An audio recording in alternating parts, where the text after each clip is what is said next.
بسم اللہ الرحمن الرحیم الحمدللہ والصلاة والسلام علی سیدنا رسول اللہ صلی اللہ علیہ وسلم۔ ناظرین کرام السلام علیکم ورحمۃ اللہ وبرکاتہ۔ ایک بار پھر سے آپ کا استقبال ہے ہمارے سیشن سولوشن آف پرابلمز، مسائل کا اسلامی حل میں۔ یہ سیشن ہفتے میں ہر سیٹرڈے ہر سنیچر کو آپ کے سامنے پیش کیا جاتا ہے،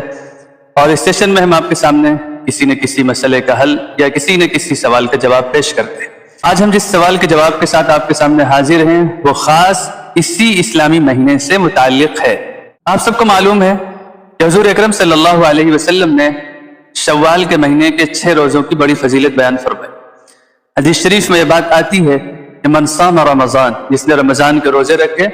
ثم اتبعہ 6 من شوال، پھر اس کے بعد شوال کے بھی 6 روزے رکھ لیے، کان کصیام الدہر، وہ اس نے پورے سال روزہ رکھے۔ اب سوال یہ ہے کہ اگر کسی کے رمضان المبارک کے روزے کچھ چھوٹ گئے اور ان کی قضا ظاہر ہے، لازم ہے اگر اس پر روزہ فرض تھے، خصوصاً وہ خواتین جن کے ایام ہوتے ہیں، جن کے خاص دن ہوتے ہیں، اس میں وہ روزہ رکھ نہیں سکتی ہیں، ان کو بعد میں قضا کرنی ہوتی ہے، تو اب کیا وہ رمضان المبارک کے روزوں کی قضا پہلے رکھیں گے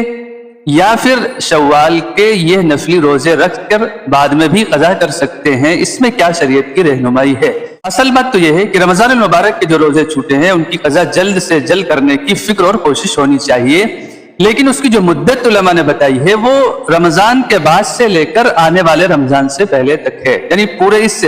11 مہینے کے اندر کبھی بھی ہم ان روزوں کی قضا کر لیں گے تو انشاءاللہ گنہگار نہیں ہوں گے۔ اور اس کی دلیل وہ حدیث حضرت عائشہ رضی اللہ عنہا کی جس میں آپ فرماتی ہیں کہ کان علی الصوم من رمضان فما استطيع ان اقضيه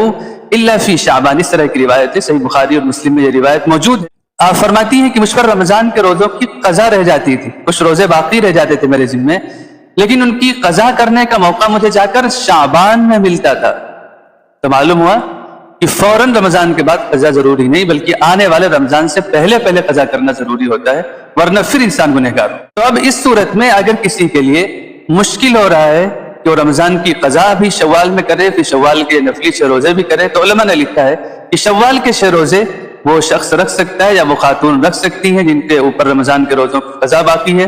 اور پھر بعد میں وہ رمضان کے روزوں کی قضا کر لیں گی۔ اور وجہ یہ ہے کہ اگر شوال کے مہینے کے 6 روزے نہیں رکھے تو بعد میں اس کی فضیلت حاصل نہیں کر سکتے، لیکن اگر شوال کے بعد بھی رمضان کی قضا کر لی تو پھر وہ روزے ہمارے مکمل ہو جائیں گی، قضا درست ہو جائے گی۔ اس لیے ہم اس مسئلے کو سمجھیں اور اس خاص فضیلت کو حاصل کرنے کی بھی فکر اور کوشش کریں۔ آپ ہمارے اس سیشن سے جڑیے، دوسروں کو بھی جوڑیے تاکہ ہر ایک کے مسائل اور پرابلمز حل ہو سکیں۔ جزاکم اللہ خیرا، والسلام علیکم۔